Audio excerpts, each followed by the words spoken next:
All right, good evening, everyone. I'm Caroline Charles, Community Relations Coordinator with the Planning Commission. Thank you all so much for attending the virtual stakeholder meeting tonight. We're going to be going over the City of Tampa's proposed plan amendment to TA CPA 2111, which proposes removing the ability to utilize floor area ratio for single-use residential development in the community mixed use 35, community commercial 35, and urban use 60 future land use categories. We do strongly encourage your questions throughout this meeting, and we're going to address each of them immediately following the presentation. You can submit any questions by typing them into the chat box, or you can also choose to speak by clicking the raise hand button. To raise your hand on a desktop, just click on the reactions icon at the bottom of the screen and then click raise hand. And if you're logging in from a mobile device, just click on the more icon at the bottom of the app and then tap the raise hand button from that menu. And if at any point you're having technical difficulties, please feel free to write a message to us in the chat that you would like to speak and recognize you. Additionally, if there are any questions we don't have an immediate answer to, we're going to follow up with an answer within a few days. With that, I will turn it over to our presenter for this evening. David Haye is an executive planner and the City of Tampa liaison with the Hillsborough County City-County Planning Commission. David, the floor is yours. Thank you, Caroline. Good evening, everyone. Again, David Haye with the Planning Commission staff. Welcome to our stakeholder meeting regarding TA CPA 2111, an amendment regarding the removal of the FAR option for single-use development in the community mixed-use 35, the community commercial 35, and the urban mixed-use 60 future land use categories. This meeting is informational in nature, providing an opportunity for staff of the Planning Commission and the City of Tampa to receive valuable input and clarify any questions related to the substance of the amendment.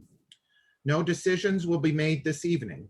We hope this meeting assists the city staff in addressing City Council's direction regarding overall development in the city, especially in areas seeing significant changes over time. This meeting is being recorded and we have staff present taking notes.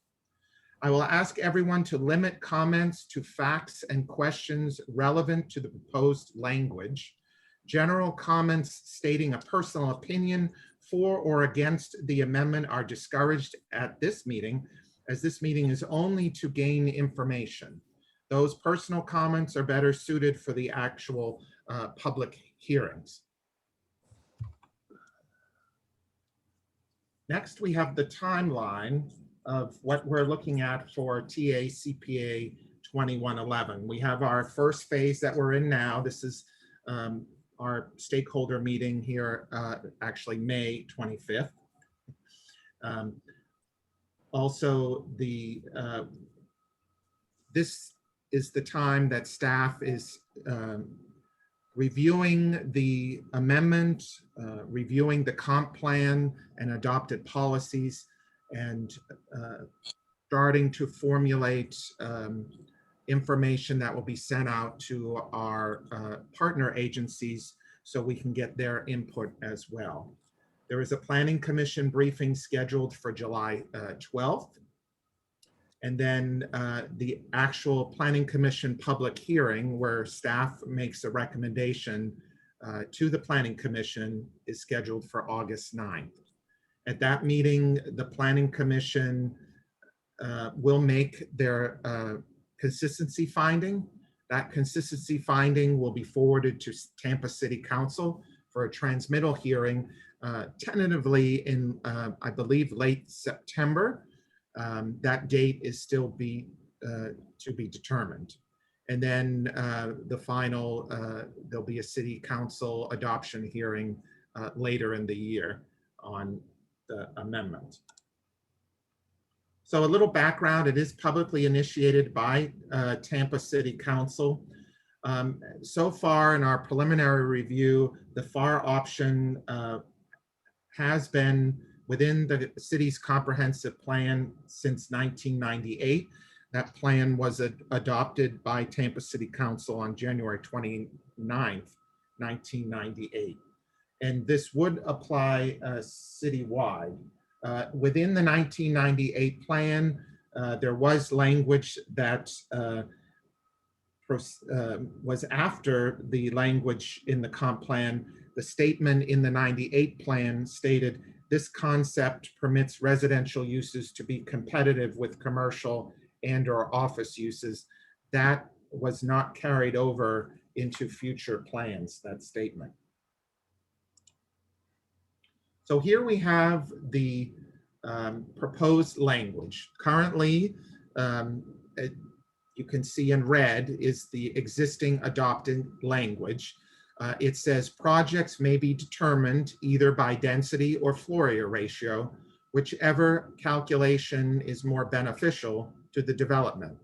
If floor area ratio is applied to a residential project to attain maximum density potential, development shall be consistent in character and scale with the surrounding residential built environment.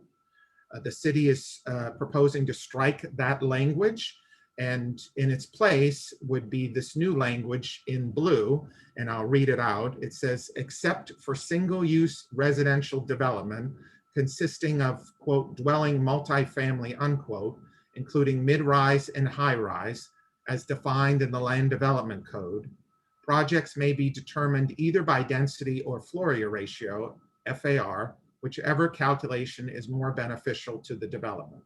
Development shall be consistent in character and scale with the surrounding residential built environment. So basically, this would remove consideration for single-use projects that are residential to use FAR if it is adopted. Here we have a map. Here, this is in South Tampa. We've broken up the city into 3 sections. Here we have properties that are currently designated urban mixed use 60, community mixed use 35, or community commercial 35. You could see the predominant area is along Gandy Boulevard, but there are some areas on West Shore, Dale Mabry, and McDill. Then there's also on Manhattan and further up on Dale Mabry. In central Tampa, again, the urban mixed use 60, community mixed use 35, and the community commercial 35 are mostly found along the major corridors. This is Florida. We have Tampa, Armenia, and you could see Ybor as well, and then also out in portions of West Shore, Rocky Point, and things like that. And then we can't leave New Tampa out. That's clustered around Bruce B. Downs and I-75. That's all that community commercial 35. So that's basically the amendment so far. As always, we want to hear your feedback and questions this evening. Again, I am the assigned reviewer, so if you have any comments, questions, which we're already receiving some, feel free to contact me at hayd@plancom.org or my phone at 813-582-7375. That concludes my presentation. I believe Randy Gores from the City of Tampa would like to make a statement. Good evening, everyone. Randy Gores of the City of Tampa Planning Department. I see a lot of names, familiar faces over the last several months, and it seems like we've been having meetings on a topic like this related to this topic for several months, and we have. If you remember, this really started as far back as December of last year, and even a couple of months before that, when we presented to City Council a series of a summary of growth in the city and a series of actions by our department and the Development and Growth Management Department to address some of the long-term growth-related issues. We came back to council in the December meeting with, I think, 8 recommendations on how we would proceed in managing some of the issues of growth that were presented in earlier meetings.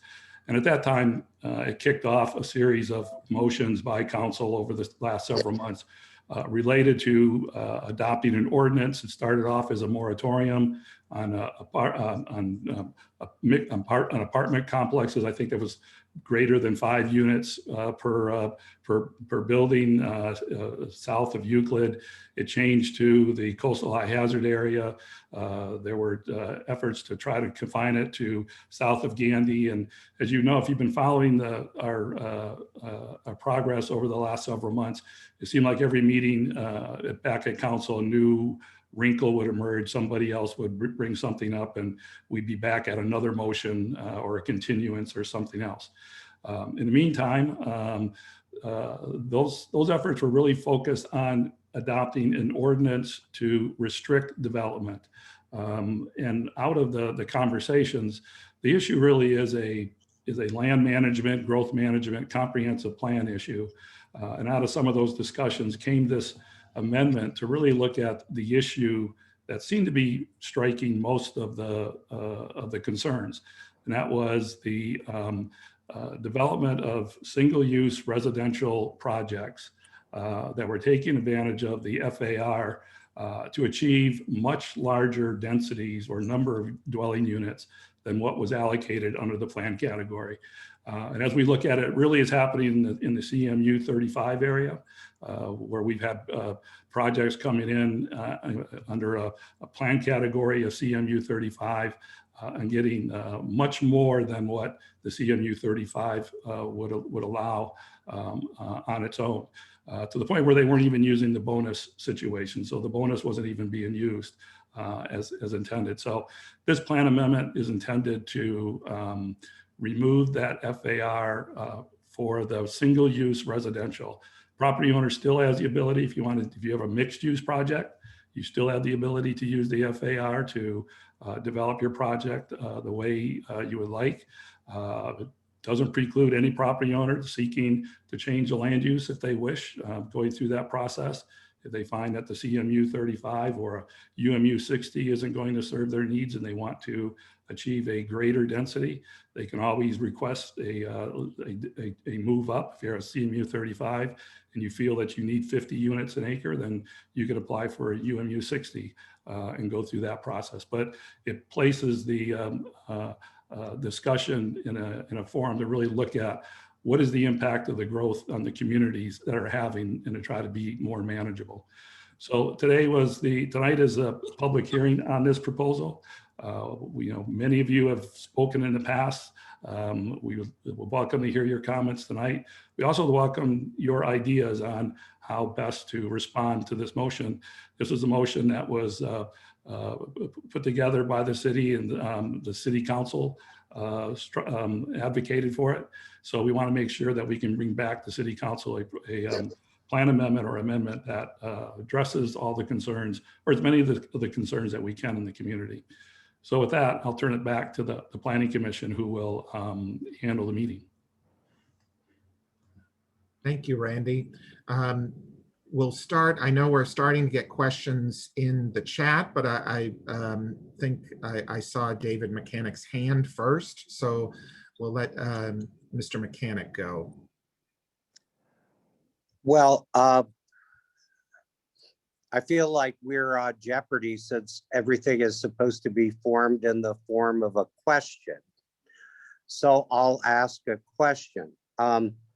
It's been said that the FAR option was an unintended consequence, but when I read the language, what I see is an intentional desire to promote higher densities in the categories that have that language, which are the CMU, the CC, and the UMU. So, and of course, the purposes for desiring higher density in those categories relate to the fact that you want to promote transit and you want to promote affordable housing. And I don't mean a legal definition of affordable housing, but housing which is the most affordable of the housing choices. So with that as a backdrop, I realize there are lots of commentary in there. I'd like to know whether this was really an unintended consequence or in fact an intentional desire to promote density in these locations. Well, I'll just respond that, in the 98 plan, we did find that language, and I know I stated it earlier, that the intent for this this floor area ratio option, and this is how the 98 plan explained it. It said this concept permits residential uses to be competitive with commercial and/or office uses. So that statement from 98, I would say, it seems like in that time frame that they were trying to encourage residential. And Randy can also comment if I'm going off the tracks, but the a lot of our corridors at that time was solely commercial, and the city was seeking to promote more of a mixed use on the corridors. So at the time, based on that statement, I would think the planners were trying to level the playing field for residential competing with commercial. Thank you. I worked on the 1998 plan as well as the 89 plan and plans before after that between the two. You have to remember back in 1998 where the city of Tampa was. Downtown had not really boomed in any kind of development. I think the first real housing wave started after 2000. New Tampa was still starting to, I think it was still developing. It hadn't been fully developed. And so I think when this was discussed as an incentive, was more of, well, there's no development happening anywhere in the city in terms of development and intensity. So I think we looked at it back then as an opportunity to provide a developer something to encourage some of these mixed use developments in other areas of the city. When we say unintended consequences, I don't think any of us sat around and said, if you're a CMU 35 and you now have the ability to get 50, 40, 50, maybe more dwelling units an acre, that's what we would have thought. We would have just said, make it UMU 60. I mean, that's would have been, that's the planning response. I mean, that's the intended response is if the areas that you want the growth to go, just give it a plan category that will support it. So we think this was an incentive. We think it was a good idea back then because there wasn't any real growth happening. But we do see that and I think the difference is that not every parcel should be developed at its maximum residential capacity. There are things in other areas. Every developer believes that their parcel should be developed at the max. We understand that. But from the community standpoint, not every parcel should. So I think this puts it into a context of bringing it back into something that's even-handed. Again, property owners are free to apply for a plan amendment. Or maybe there's some other options that we can come up as we develop this plan amendment. But that's to respond to your question, Dave. I think that's when we talk about unintended consequences. I didn't foresee the type of development pattern that's emerging here back in 1998 when this was being discussed. All right, I think next we're gonna maybe try to go hand raised and then a chat question and then a hand raised. So I think, and Jennifer's helping me monitor all this. I think Carol Ann Bennett had a question regarding, right, Jennifer? She's the first one up. Sorry, first we had a question on the slide deck being available after the meeting. This meeting will be posted to YouTube afterwards. And David, I don't know if you want to answer the slide deck question, if it will be available or not. Yeah, we can make sure that it's on our website under the plan amendment file. Okay, thank you. And then David, take it away on the Okay, question so from we're gonna- Carol Ann Bennett. Yeah, Carol Ann had a question. Why does the current verbiage only say beneficial to the developer? Does it not apply to all stakeholders within 250 feet of the development? My reading of how the language is, when it's referring to a land use, it's referring to a specific parcel, and that right of that parcel to seek either a rezoning or some sort of change in their plan for their site. The plan does not, under that language, doesn't say that, does not state that residents within 250 feet can either vote or whatever on what that applicant is doing with their property. So I think that's where it's trying to, they still have to be notified and all that, and their input is sought at the public hearing process. But in the development stage of asking what their potential is for their particular site, it's just tied to what's more beneficial for the developer. So I hope that answers Carol Ann's question. I think we took that out. That provision is no longer in this plan amendment, right? Good question. The benefit. I think it does still say, let me go back. For mixed use, I think it is, right? Right, because you're removing basically the residential. So then let me get to my. Okay, I got it. Yeah, under mixed use, you would still have the whichever calculation is more beneficial to the development, but it would not apply to the residential. All right. Hopefully that answers Carol's. She knows where to find me if she has a follow-up. All right, I think Ms. Spidel was next. Hi, thank you. Just for the record, my name is Cynthia Spidel, and I'm a planner AICP certified with Stearns Weaver. And I have 3 questions, and you don't have to answer them immediately. You can get back to me later. But my first one is, and Randy mentioned it as well, and it's in your whereas clauses of the resolution. It says that the use of FAR for single-use residential developments resulted in densities which exceeded the maximum density permitted by the underlying flow.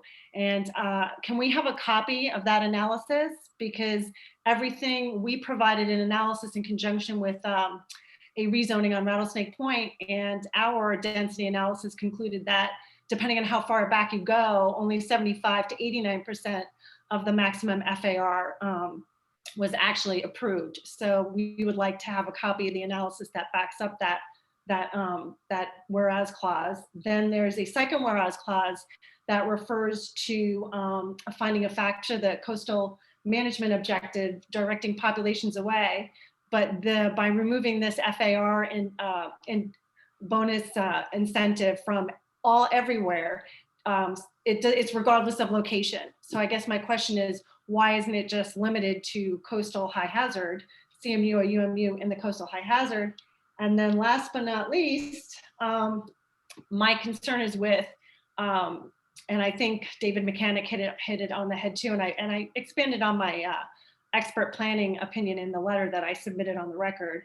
But the concern is taking away density incentives that would actually promote diverse housing options set forth in the comp plan. And I would want to make sure that other community stakeholders, which other community stakeholders have you reached out to specifically that would benefit from diverse housing options and affordable housing options, and to leverage what David Mechanic said, not necessarily by law, affordable housing, workforce housing, and encouraging entry of new and younger people into, into the housing market. Thank you. Thank you. David, you want to go? Well, and I think we'll need to get back to you on all that.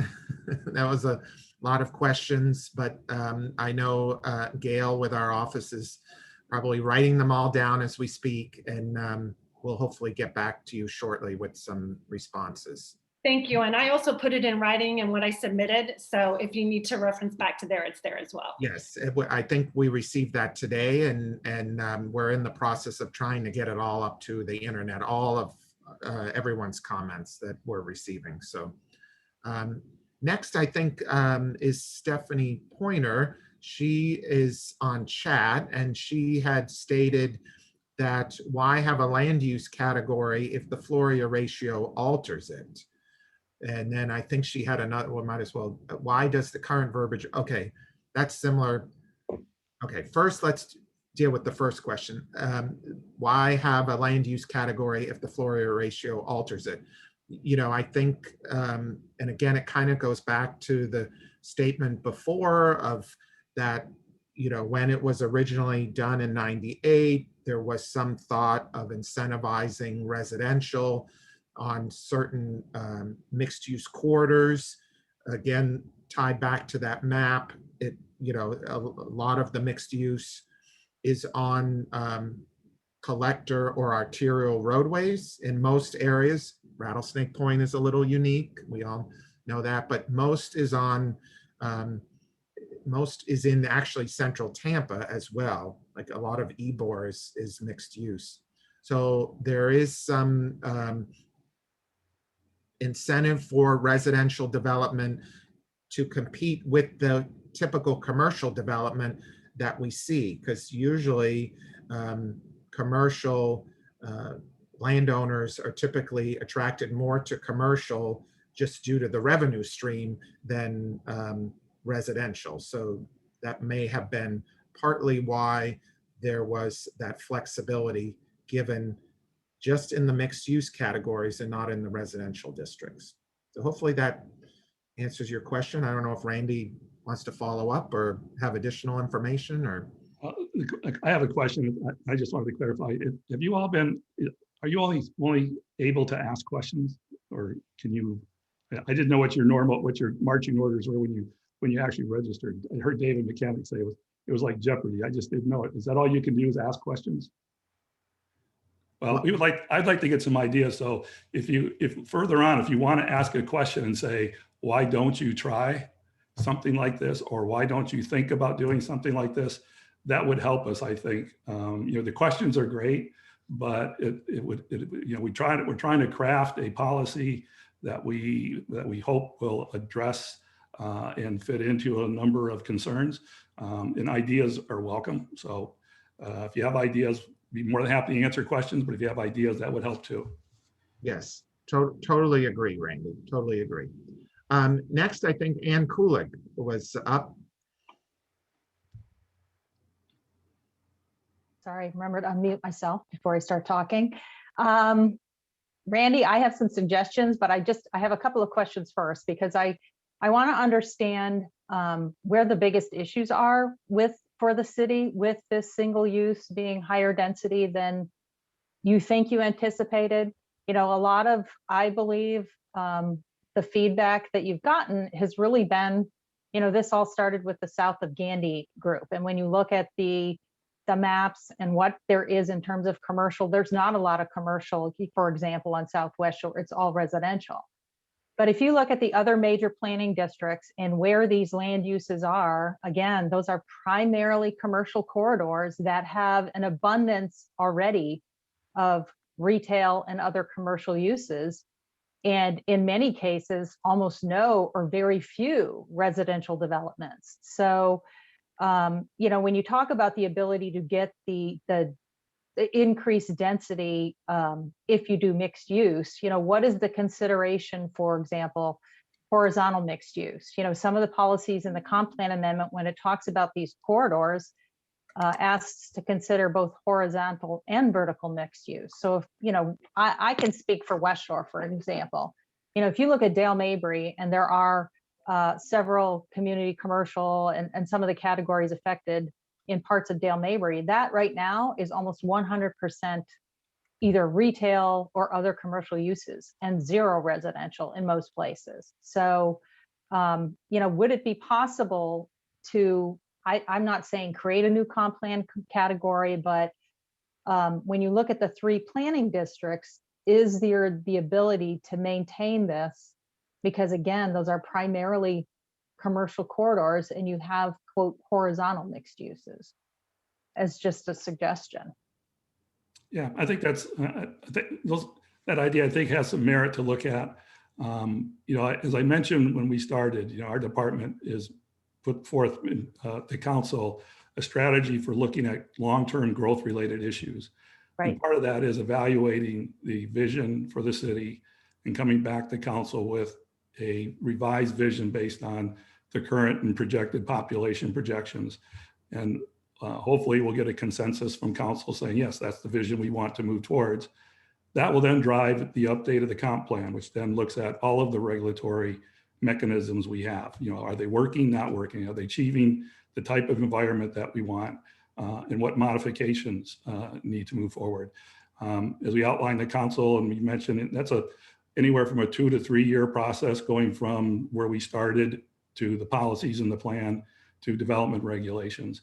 And this plan amendment has come up as we're in the middle of that vision oriented discussion. So to answer your question, we hope to be able to look at a variety of the mechanisms in the plan in terms of how are they really managing growth and achieving the kind of environment that we want to achieve in the long run. Well, because, and just my one last point, the overriding vision of the comp plan is these 3 major planning districts are the most appropriate areas for growth. So, is this an incentive if you leave that in for these areas, but figure out a way to exclude it for places you don't want growth? I mean, that's ultimately what it is. How do you incentivize the development and the growth where you want it and disincentivize it where you don't? That's kind of the bottom line. Yep. Right, thank you. And hopefully Jennifer's keeping, these questions are coming in. David, did you answer the question on can density not take place with mixed use? No, I mean, yes, density can take place with mixed use or without. It's just whatever the preference of the city is. It can, you get density with both. And we had a question about raising hands. I was wondering if Caroline was still on the line and she could maybe give another review on that. I'm not sure, David, if you want to, oh, hey, Caroline. Hey. Yeah, so if you're on a desktop, go down to reactions and then click raise hand from there. You should see a button. He's not seeing it. It's not seeing, is he on a mobile device? It doesn't. I'm on my desktop and it's not there, but I can just hold my hand in the air. I see the reactions button, but I don't see the raise your hand, but I don't want to waste time with that. I don't want to waste it. Sorry. That's all right. I think Jean Strohmeyer is also having problems with hers. So we're not going to miss you. We'll figure out a way to get your comment. So yeah, that raise hand isn't there for me either. okay, so I'm adding you to the list and we'll get to both of you. We don't want to miss you. Thank you. All right, I think next, was, since we answered that, I think there was a question from Eric, then we'll get to Lisa. Eric has a question. It says, from the city's view, how important has the FAR been to encourage housing development at a pace that matches housing demand?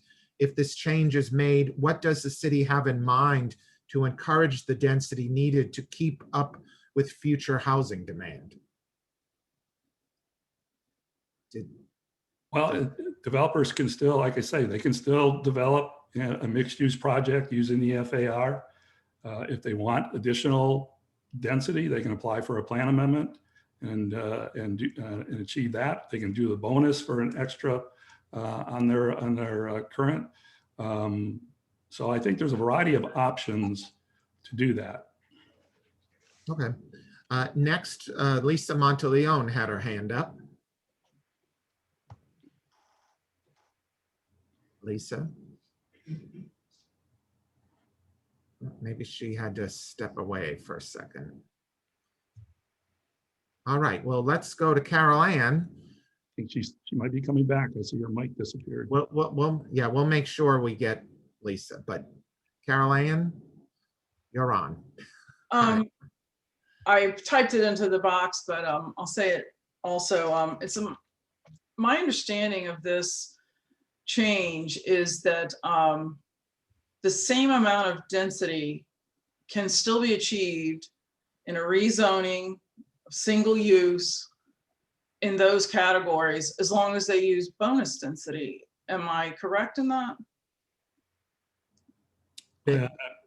David, go ahead. Yeah, let me make sure I understand can they get to the density? Like we'll say if someone wanted to use FAR for density, if they do mixed use, they could get up to a certain maximum and then they have to bonus the rest. Am I understanding the question correctly? Not exactly. No. Close, but not quite. What I meant was, because this is only applies to rezonings, it doesn't apply to anybody that's currently got the zoning that they need. So it's only rezonings and it's only single use. But it's my understanding that even if it's a rezoning and it's single use, they can use bonus density and pay for the 3 amenities and achieve a higher density than the zoning allows. They just can't use FAR to achieve that higher density. Abby's online. She can answer that question. Yeah. She came out of hiding. Yes. Hey, Abby. Hi, everybody. Abby Feely. Yes, Carol Ann, you're correct. So the bonus either in the CMU 35 to go from 30 units the acre to 35 would be available. In the UMU 60, you could go from 50 units an acre to 60. The one part I do want to clarify is the 3 amenities, it is a formulaic bonus. It is based on construction cost and land cost, and it is a 10-to-1 ratio. And then that monetary amount is attributed to, and there's tiers within the bonus right now. It's either a project within that multimodal district, it's affordable housing. Years ago, it used to be a 3 of 10, like a structured garage, like increased landscaping. That is no longer the case. It is now tied to a direct project that's in the capital improvements program, which, let's say, for example, that bonus was going to cost $1 million. And there is a capital improvements program, a project within the program in the South of Gandy multimodal district, and the project is $5 million.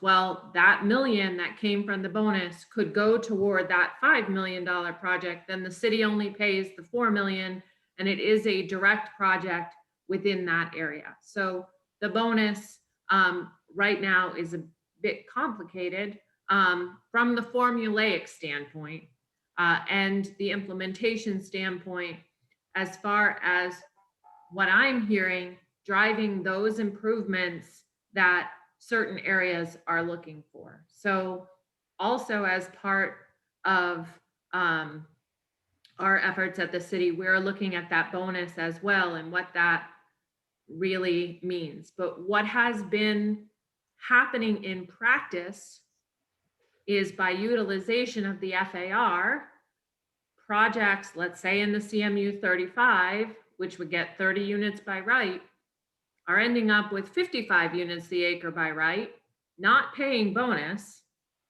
and achieving that through strict use of an FAR and not creating mixed use.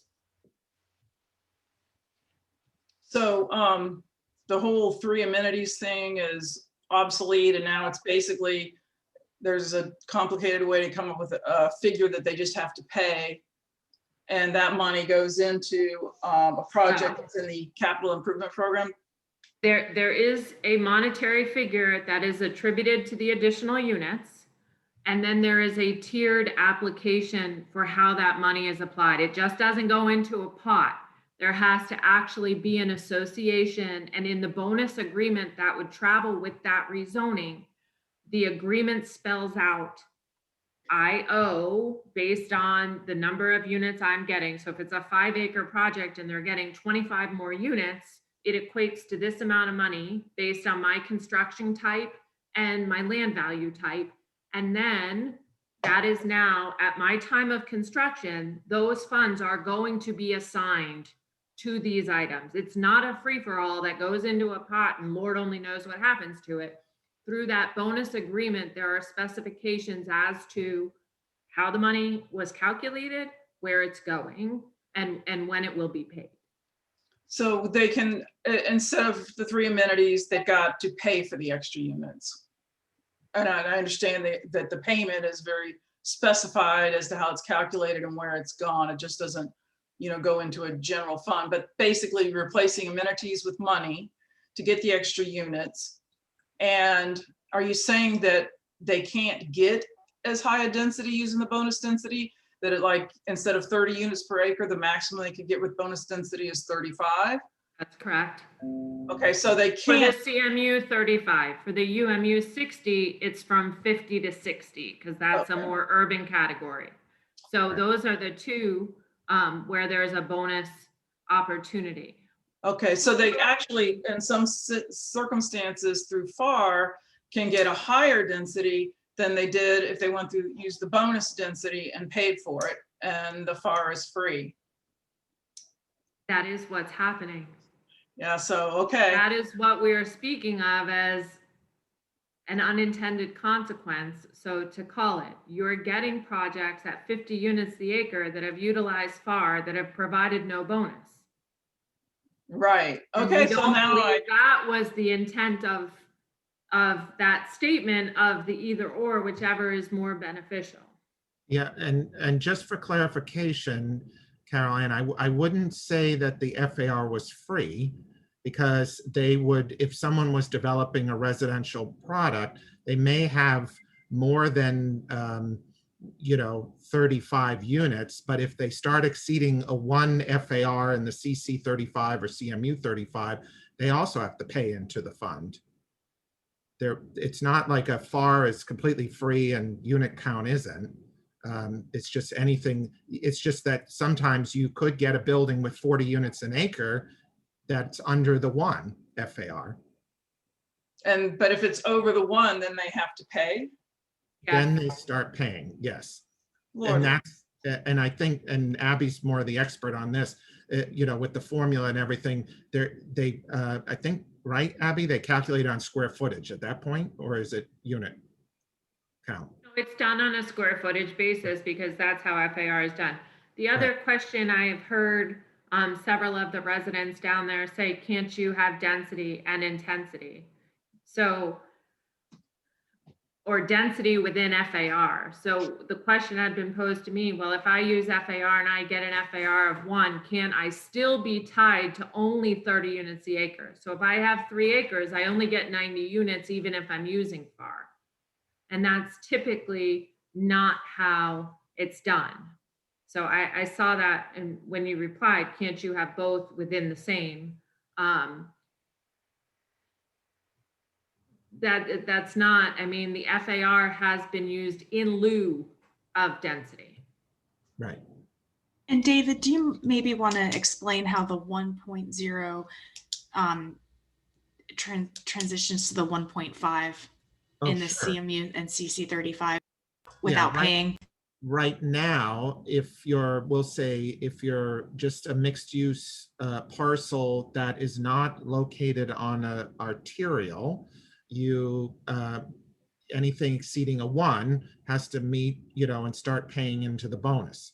There is an exception for mixed use on arterial roadways.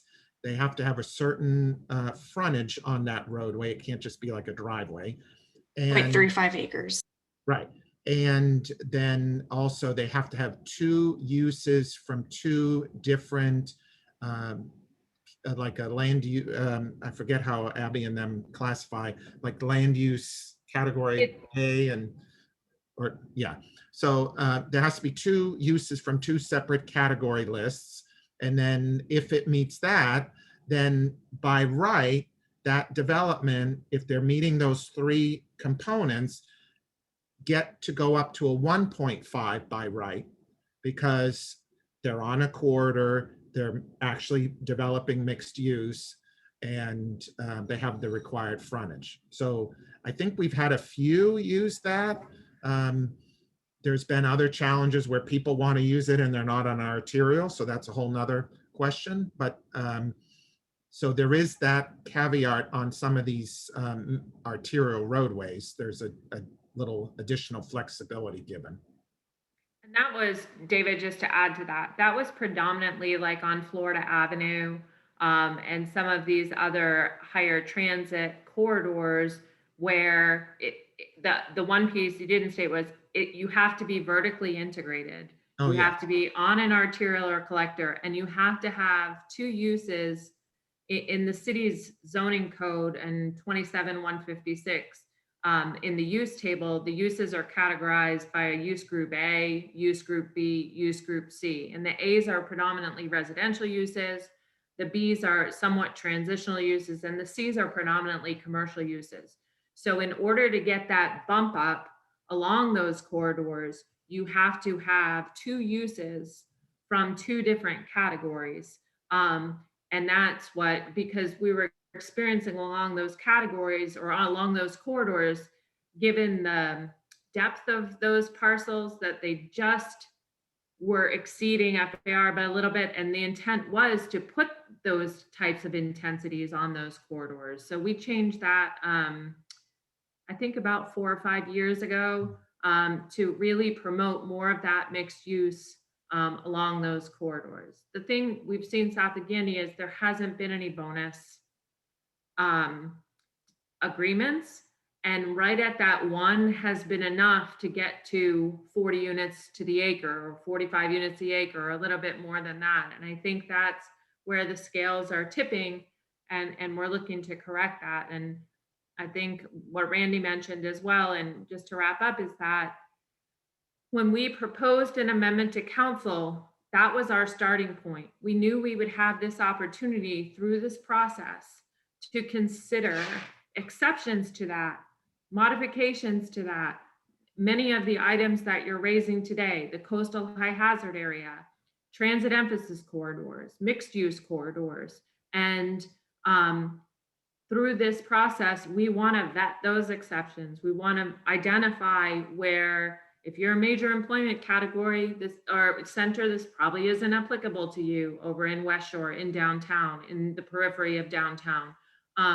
So these meetings are opportunities to discuss molding that a little bit more to the realities of what's on the land and what's on our corridors versus a blanket statement that, but proposing that to council at the time of the direction of the motion and being able to have a planning exercise that fully vetted that was not an opportunity at that time. So we started with this, and through these processes, that language may change so that we go back to council and we say, we've had these stakeholder meetings, we've heard this and this and this, and based on our long range plan, shaping this or creating these exemptions is appropriate while still seeking to protect and correct this other situation that we're seeing as well.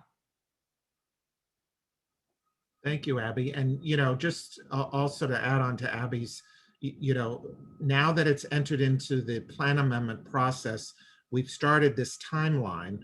And one of the first kind of things that we approach is our, when we transmit to our partner agencies for their review and comments. So we're really hoping that this meeting does provide feedback to the city, that they're able to maybe, if needed, make adjustments to the language, and then that language we could send out to the partner agencies for their review.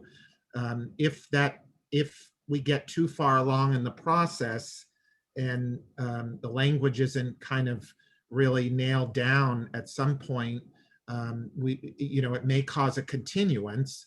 And I know we're really striving to keep this on the timeline moving forward. So that was another reason why we thought having the stakeholder meeting was a valuable for everyone. All right, let's try to keep, I know there's some questions coming in. We have a question about how can we keep our pedestrian transit options safe and increase density? I'd assume that is dealing with just transit on our maybe transit emphasis corridors, with which some of our major roadways are transit emphasis corridors. I do want to also get, I think it was Lisa, but I think it's Kimberly now. So hello. I think you had your hand up and then had to go or had some technical problems. So. Well, I didn't realize my name said Lisa. Thank you, Lisa Monteleone, for registering me, and I appreciate that. It gives me an opportunity to quietly sit here and say, hi, what are you guys talking about?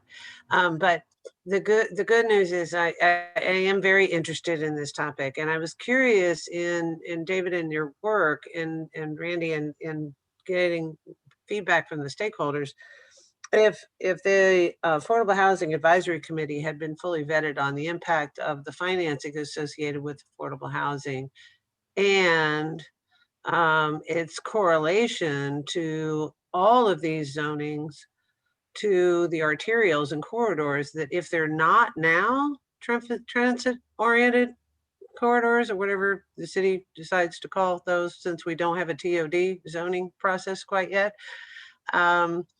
you know, what will ultimately at some point in time, given our growth patterns, be transit corridors, and the need for TOD zoning.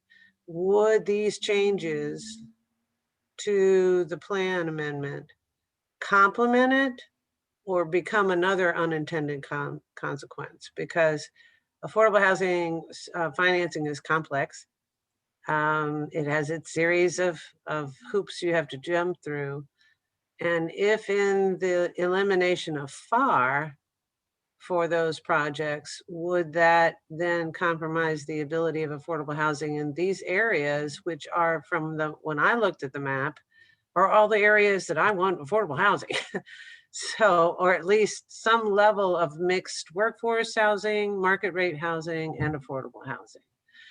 Along, of course, with some commercial usage. It does need to be an opportunity, but I do recognize there's some complexities associated with mixed use development in terms of the financing and the capital stack, and affordable housing development when that mixed use is put or required. Could anybody give me some better guidance on this? Because I'm wrestling with it, trying to make sure we don't find ourselves in a situation with eliminating what we need most on those corridors that map indicated where these zonings would apply. I'll stop there. Well, just right now, the language does not make any exceptions for any type of particular development. But I think, you know, the city, that's why the city wants to, is engaged in this stakeholder meeting to really start listening to, you know, maybe there's things that they can consider if they do decide to propose different language addressing. So I don't know if Randy or Abby have anything to add. And David, to that point, to address what you're issuing, affordable housing development has a huge barrier to entry because of the NIMBY effect. And, you know, if we stick another stick in front of them, the trip up means it doesn't happen.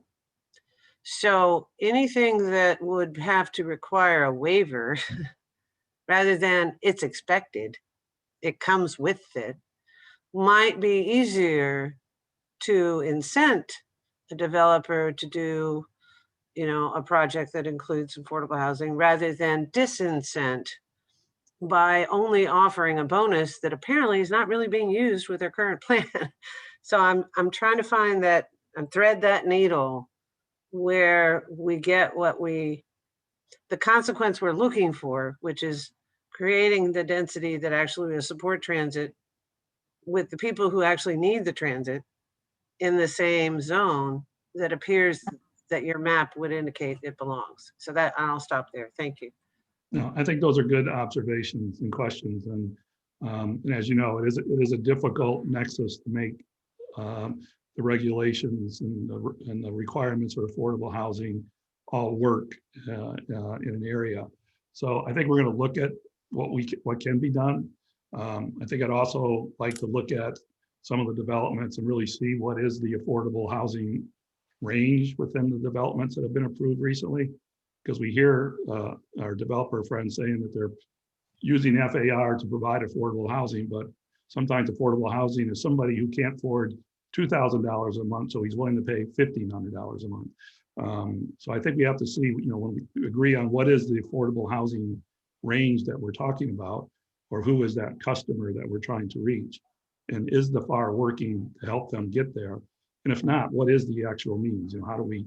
And that's what we're trying to get to. If it isn't FAR, then maybe it's a different mechanism, but that's what we really need to focus on. So thanks for your comments. Abby has something. If I can add to that just a minute, I mean, this has been a challenge for us, even when bonus was 3 of 10 amenities and 10% of affordable housing was a bonus amenity. Unfortunately, we never had anyone who exercised that bonus to do affordable housing.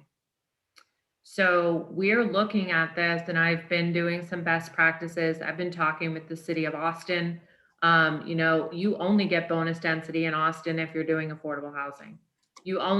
So we're looking, this comp plan amendment and the language we're talking about tonight is not occurring in a silo. It's occurring as part of the overall plan update, as well as us evaluating many of the recommendations that came through and parts of the mayor's T3 initiatives to promote and elevate the affordable housing and make it an easier choice than what it is today. So, and then the other side to that is the workforce aspect of it and the NIMBYism of it. So we definitely are looking at that collectively through my housing team as well as through the zoning team to see how we can start to incentivize that outside of the formulaic pay to play that's currently out there on bonus, which isn't necessarily being exercised either. I believe I pulled the last 10, and I'm going to quote this off my head right now, so please, if I need to clarify it, I will, but I pulled the last 10 bonus agreements, and 3 of them were for self-storage. 4 of them were for self-storage. 2 of them were density bonuses for a single unit in a townhome project. 1 was for a hotel. So it's not being used to achieve the intended purpose. And that's where we need to couple that planning direction and the bonus and get it back on track to be meeting that.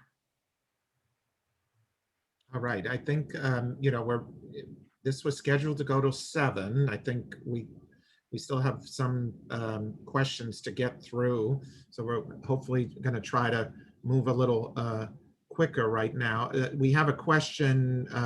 What does our community need to do to discourage the abundance of apartments in south of Gandy community, encourage additional amenities and services in the area? I don't know if anyone wants to deal with that. I know, a lot of if I'm looking at the land use, a lot of those, besides what's occurring on Rattlesnake Point, a lot of that density has been there, at least on the books, since the 70s. When we look at the Horizon 2000 plan, had a lot of industrial actually down West Shore, and a lot of that transitioned out over the years to residential and mixed use categories. But currently the mixed use is not required under the mixed use categories. It is incentivized through that vertical mixed use FAR bonus. That's one of the ways it's incentivized. So we also do not get into the type of dwelling units. To us, it's multifamily. There's no difference to us between condominiums, owner occupied, or rental units. That's not something that legally we can even look at. We look at multifamily, and how that operates inside is up to the private developer. So I would always encourage everyone to, if you're concerned with multifamily, make sure it's clarified. So that's just my 2 cents. I want to get to Jean. I think Jean had her hand up before, and I told her I'd get back to her. Her camera's off now. Oh, there she is. Hello. Hello, coming on. Okay, let's see. I have a couple questions, and they may have been answered because I've had to come in and out. So early on, it was mentioned that when a development, I can't remember the actual context, and you'll know it when I hear it. The more it's whatever's developed is more beneficial to the development. There was something, and I can't remember the context right the second. I just kind of blanked out. Do you recall earlier when y'all said, and there was a question a lot of times at City Council when we got to that point, well, it's supposed to benefit, it's supposed to be more beneficial to who? And I heard somebody say, I think, David, that you said it's to the development. Would that be the developer, or would it be the community? Would it be the, what exactly would be, who would it benefit? How it's phrased in the comp plan, it's up to the developer to choose how they either, when they come in for zoning, and Abby's aware of this because we've done it for years, we have to ask them, are you using unit or are you using FAR? And they have to declare that on whatever site plan or zoning that they're using. So it's a decision up to that property owner of how they want to proceed through the rezoning process.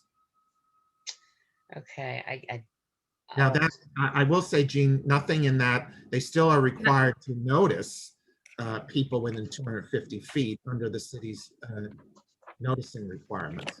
I mean, that is the way the language is stated. It's from the original comp plan. So I don't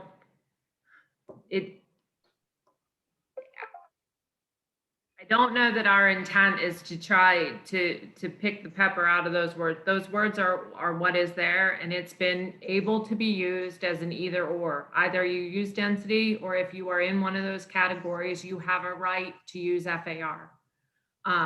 And that's where we sit today. And I don't dispute or disagree with you, beneficial and that language. And so that's what we're working to do today, is to address that either or situation, which is resulting in projects on properties that were planned for 30 units the acre that are now at 62 units the acre, or in some cases in West Tampa at 97 units or 107 units the acre.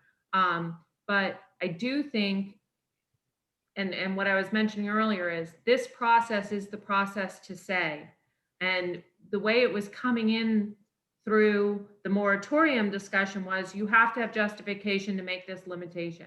We are now in a different arena. We're in the comp plan amendment arena. And I see the comments going on, how do we just do this for south of Gandy, and how do we just, that may be another recommendation. Maybe we create a south of Gandy planning area. Maybe we create, policies just for south of Gandy. Maybe that is a recommendation that comes out of this.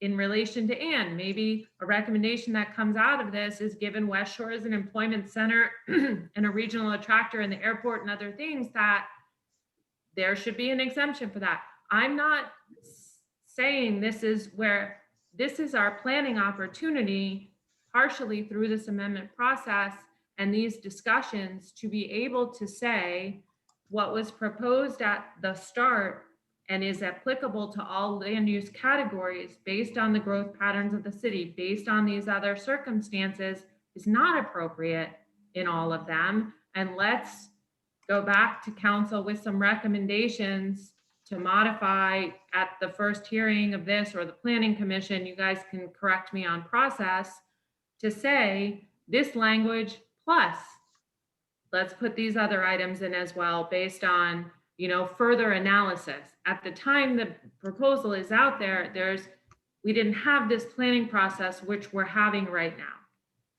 Right. And, you know, there is precedent in the plan that we do have separate policies for other areas. Rattlesnake Point has separate policies. There's separate policies for a hospital district kind of south of St. Joe's. So there's all different ways that in the comp plan arena that things can be called out. So that is an option. Also, I had a couple, I thought they were going to be simple. There was something that you mentioned when you were talking about, you know, they all fit into a number of concerns. That was one. And that sounds to me like you have to check this box, check this box, check this box, but there's not a box that says, hey man, there's a big chemical company here. Can you know, that kind of thing. So, you know, everything doesn't fit in the same box, because even though we are we're one city, we're all one city, but we have an arm is not a leg. So we're one body, one city, but we have different tentacles or parts of the city, and we can't all be we can't be all treated exactly the same when, you know, we're all in coastal high hazard, have one way out, but they can, you know, everything's different. So that was one question. And then the last one is, isn't there a way to streamline this comp plan so we can just at least put a temporary, you know, get it, instead of waiting until January, just say, hey, right now, because we're working on it, this is the way it is for now, because I think we discussed that. Those are the two things, if you don't mind. Well, regarding the comp plan, there is not a way to, you know, somehow just check a box and it's approved. It has to go through the legal process that, you know, we're dealing with. So the city does have other options in its toolbox that I think they were exploring, and they could probably elaborate, but I don't know if City Council was in agreement. Okay, well. we don't like to Can hear you, the toolbox. Jean, I'm not understanding your last question. Well, we're working through the comp plan. I agree with process. you, an arm is not a leg. And that Yeah. is why our comp plan does speak to different areas with different criteria and different planning priorities.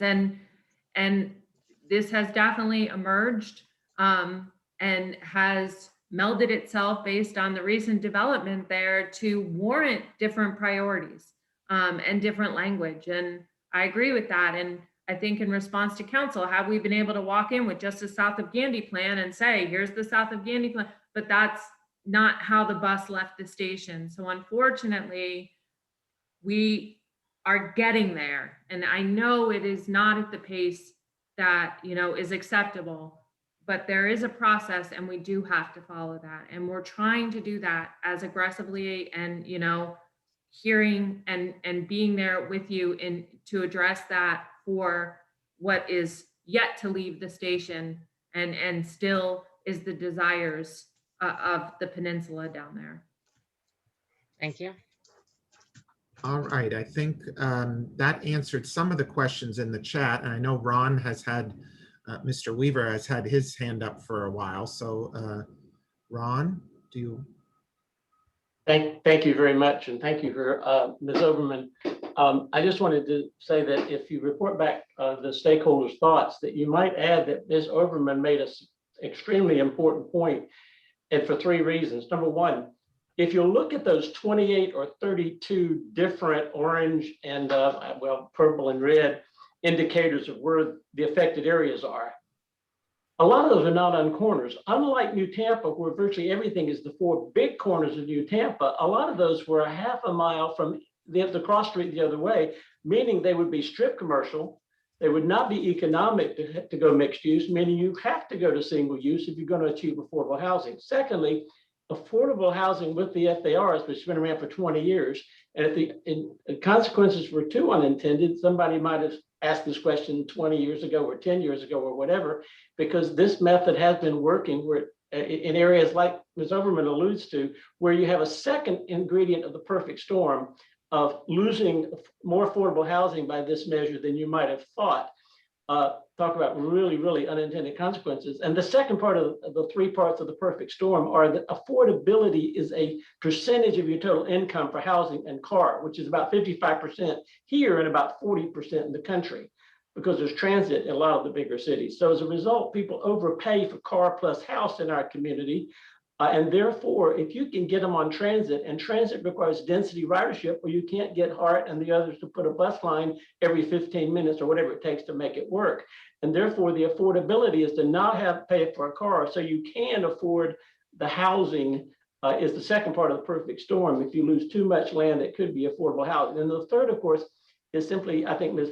Feely referred to it elegantly, which is they're just simply areas where you really do need to continue that 20 years of the FAR, where it's the only thing at work, because the density bonus, obviously, with all due respect, has just usually not worked for most anybody ever, whereas the FAR has worked for a number of folks and does create the greatest likelihood of affordable housing. And then near affordable housing, I'm not talking about near beer here, I'm talking about near affordable housing.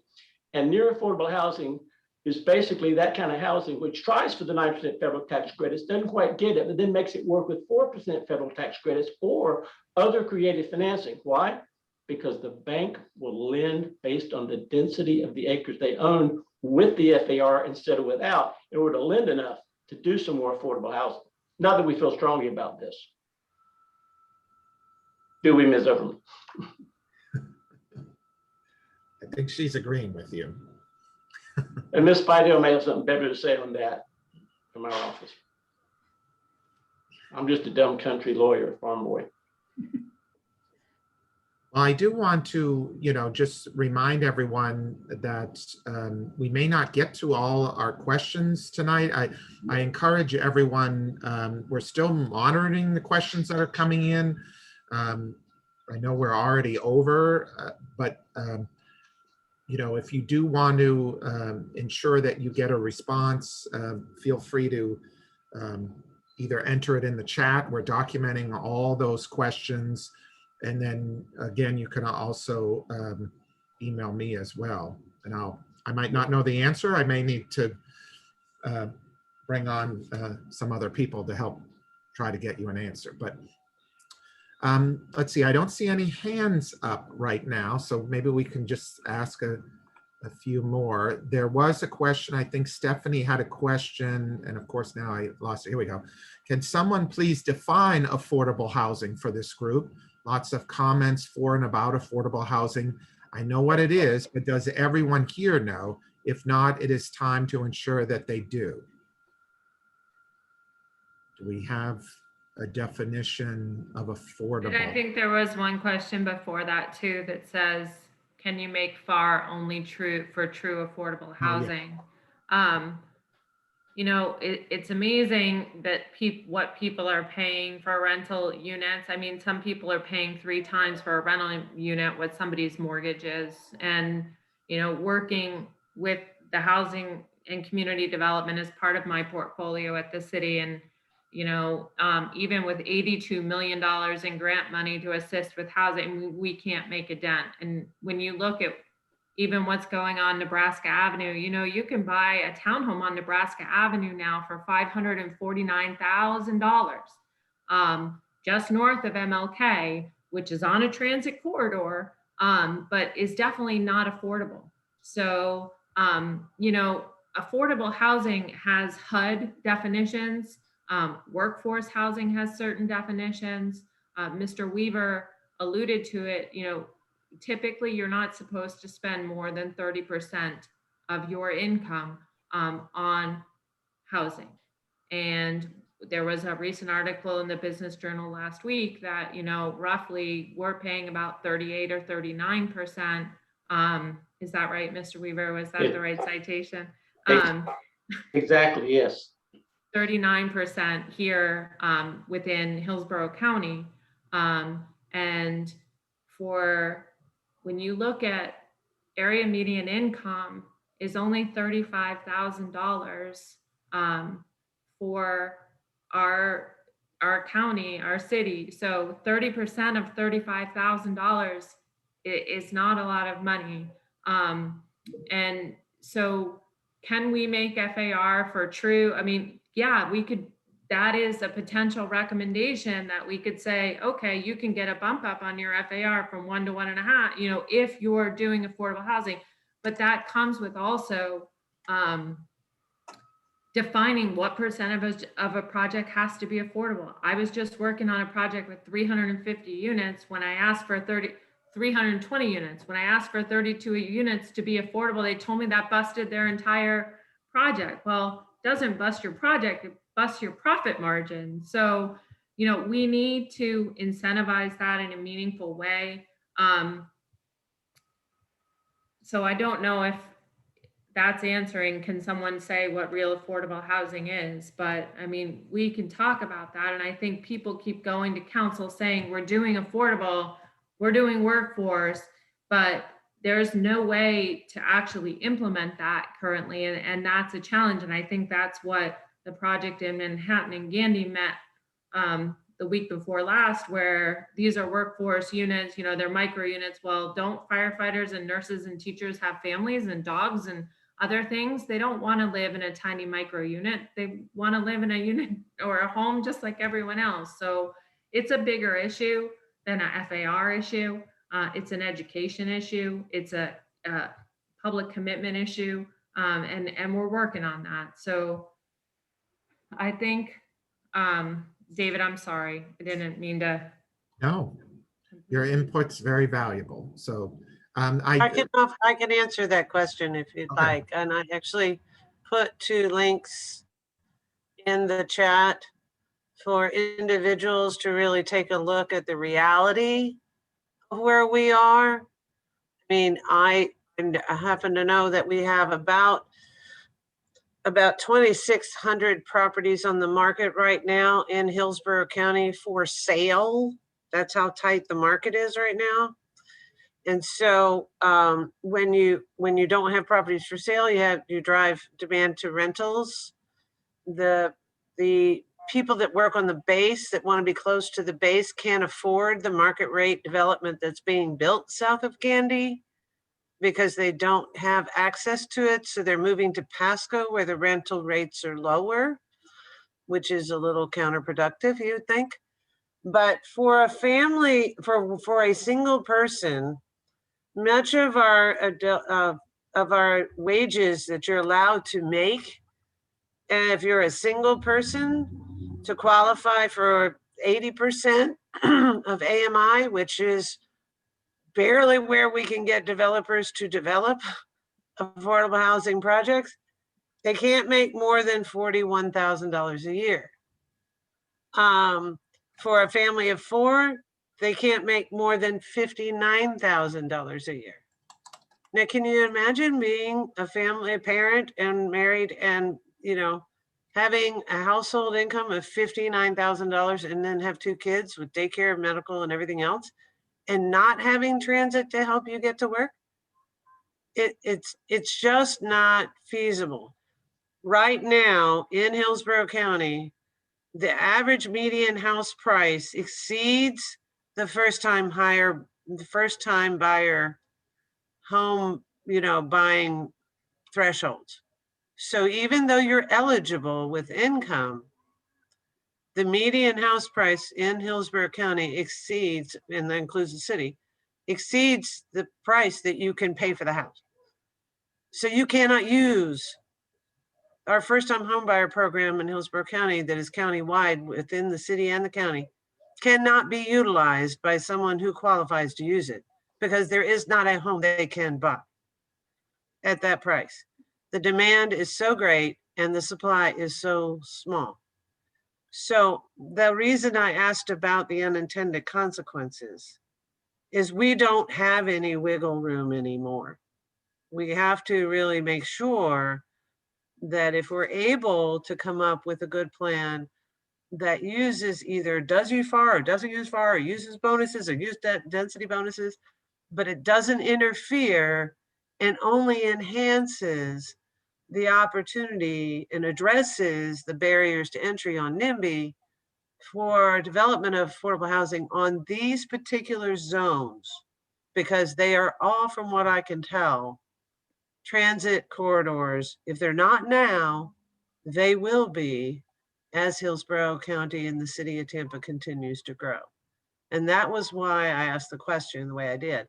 If we've spoken with and fully vetted this idea, through Tampa's Affordable Housing Advisory Committee, which is stakeholders that do affordable housing on it, made sure they get comments on how this can or cannot work for those that are in the business of creating affordable housing. Because if it doesn't work for them, then we're not helping Tampa address its growth challenges. And that's important to me because I work across the spectrum and live in the city.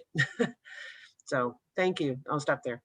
Sure. And I do want to say, we're going to have a couple weeks where I know we'll be talking with our friends at the city about all the topics that we've discussed this evening, and whether how they and if they can be addressed or should be addressed in any proposed language, if new proposed language is even needed. So I do want to, I think there were a few, I think Ann Kulik had a question about when, and of course now I forgot what the question was.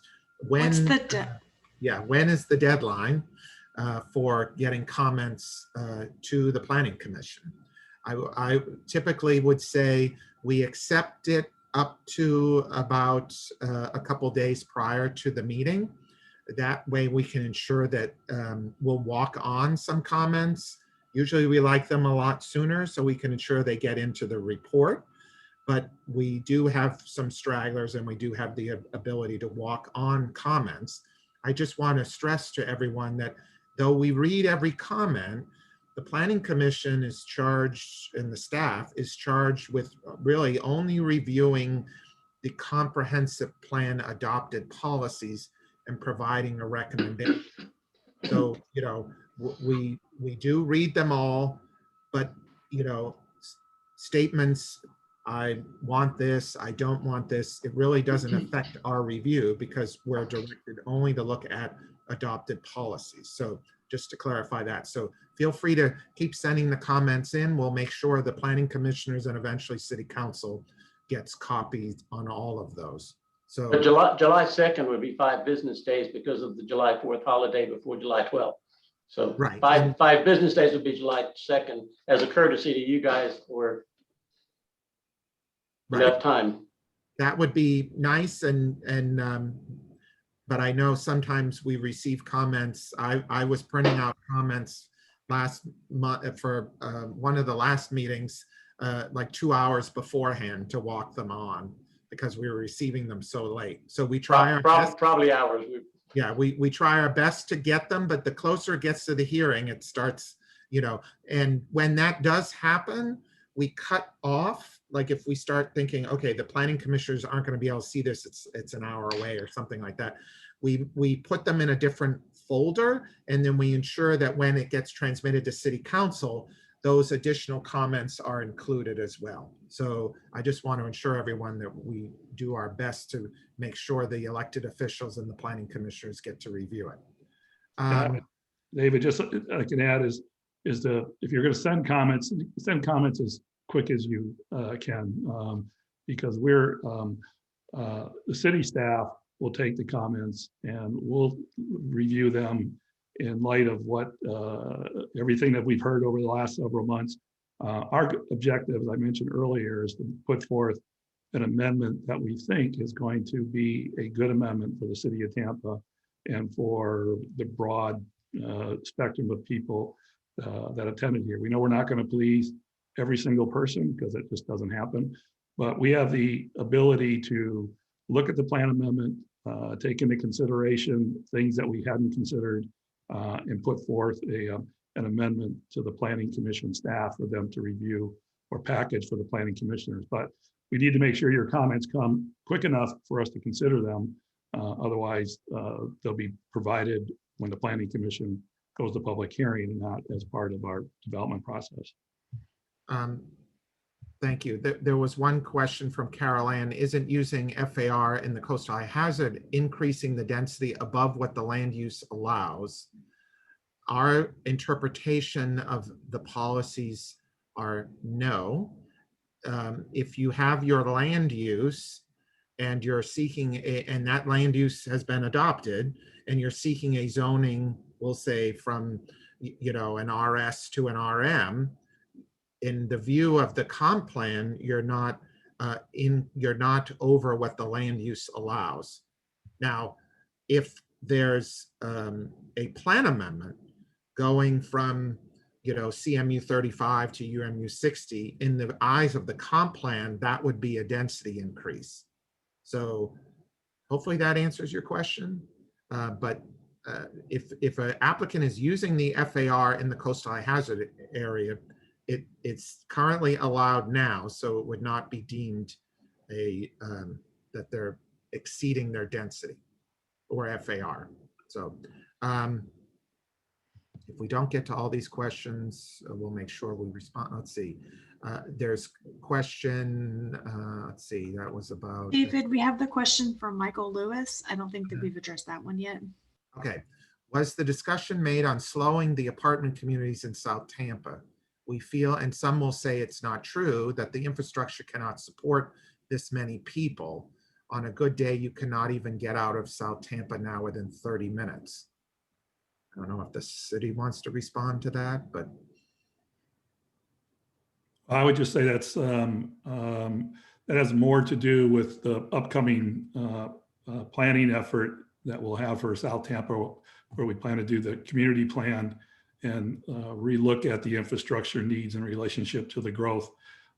It directly relates to that effort than what we have for the plan amendment.